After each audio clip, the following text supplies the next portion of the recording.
आज की वीडियो में हम बात करने जा रहे हैं कि 2023 में अगर आप प्रॉपर्टी की रजिस्ट्री करवाते हैं या फिर इंतकाल करवाते हैं तो उस वक्त आप पर कितने चार्जेस आपको जमा करवाने होते हैं। वैसे तो 2023 में जो चार्जेस हैं इनकी जो फीस है उनमें इजाफा देखने को मिला है, इसलिए आज हम बात करेंगे कि कौन से स्टेज पर आपको कितने % पेमेंट इसकी जमा करनी है, उसका क्या क्राइटेरिया है, आपको इसका कितना खर्चा आ जाएगा। आज की वीडियो में हम बात करेंगे।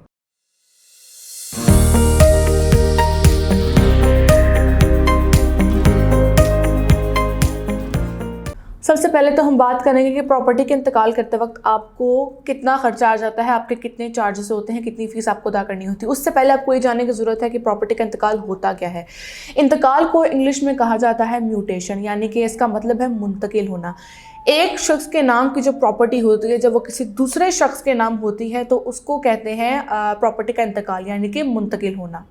अब हम देखते हैं कि इस पर कितने फीस चार्जेस होते हैं, आपको कितना क्या क्राइटेरिया है, इसका क्या प्रोसेस है, क्या प्रोसीजर है, इस हवाले से बात करते हैं।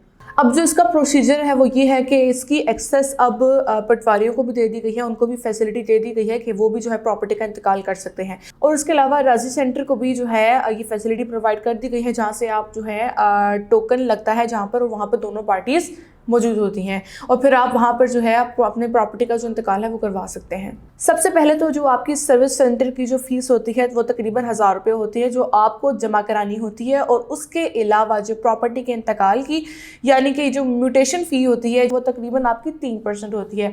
और उसके अलावा जो आपकी 1% जो फ़ीस होती है वो आपकी तहसील कौंसिल और ज़िला कौंसिल की जो फ़ीस होती है वो वहाँ से कटती है, यानी कि कुल मिला के आपकी होगी 3% आपकी रजिस्ट्रेशन फ़ीस, जिसको इंतकाल फ़ीस कह सकते हैं आप। उसके अलावा 1% आपकी ज़िला कौंसिल और तहसील कौंसिल की फ़ीस होती है, कुल मिला के हो गए 4%।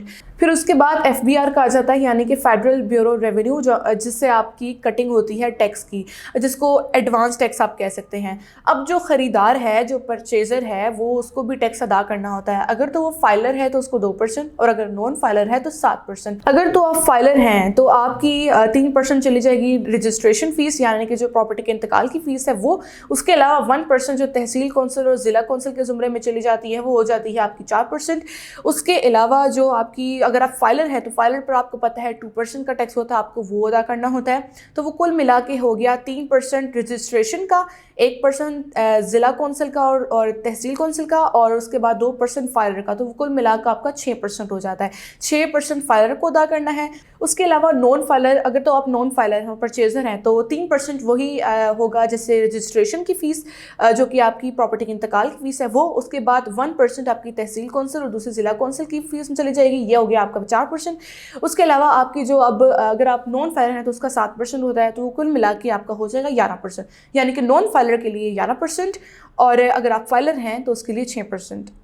फिर उसके बाद गेन टैक्स आ जाता है, यानी कि ये अब जो गेन टैक्स है वो आपकी हर किस्म की प्रॉपर्टी पे लगाया जाता है, किसी भी किस्म की प्रॉपर्टी पर और किसी भी किस्म की ट्रांजैक्शन पर लगाया जाता है, चाहे आप उस प्रॉपर्टी को 1 साल के अंदर अंदर सेल करते हैं या फिर उस प्रॉपर्टी को 4 साल के अंदर अंदर सेल करते हैं। अगर आप सेलर हैं तो उसमें भी आपका ऐसे ही आपकी जो, अगर आप फाइलर हैं और नॉन फाइलर हैं तो उसके मुताबिक आपको जमा करवाना होगा। तो अब तकरीबन अगर हम इसको देखें तो उन दोनों का प्रोसीजर जो है सेम है। एडवांस टैक्स की पहले हमने बात की, अब हम आगे गेन टैक्स पर। इसका टोटली जो थोड़ा बहुत जो इसका प्रोसीजर है वो सेम है। तो अगर जो सेलर है, अगर आप फाइलर हैं तो उस पर 15% और अगर आप नॉन फाइलर हैं तो फिर आप पे हो जाएगा 8%। अभी किस तरह से होगा, अब अगर जो सेलर है उनको भी जो है इतना % अदा करना होता है, 2% आपको फाइलर पर और 7% नॉन फाइलर पर। तो अगर तो वो सेलर है तो उन पर जो आप जो टैक्स लागू किया जाता है वो गेन टैक्स लागू किया जाता है, जो उनको इजाफी टैक्स देना होता है।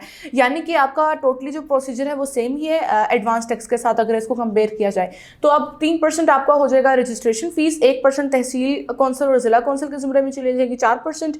उसके अलावा 11% हो जाएगा नॉन फाइलर का, तो उसमें ऐड हो जाएगा 4% जो कि नॉन फाइलर के लिए है, तो वो टोटल कुल मिला के आपका हो जाएगा 15%। उसके अलावा बात की जाए फाइलर की तो उसी तरह से जो अब 6% जो इसका टोटल किया है हमने, 3% रजिस्ट्रेशन का, 1% तहसील कौंसिल का और ज़िला कौंसिल का, और उसके अलावा जो उसके अंदर जो 2% फाइलर का है तो वो 6% हो जाएगा। तो 6% अगर हम 2% ऐड करेंगे जो कि गेन टैक्स है सेलर के लिए, तो वो कुल मिला के हो जाएगा 8%। अब हम देखते हैं इसका प्रोसीजर क्या है, आपको किस तरह से इसकी कब अमाउंट जमा करवानी है।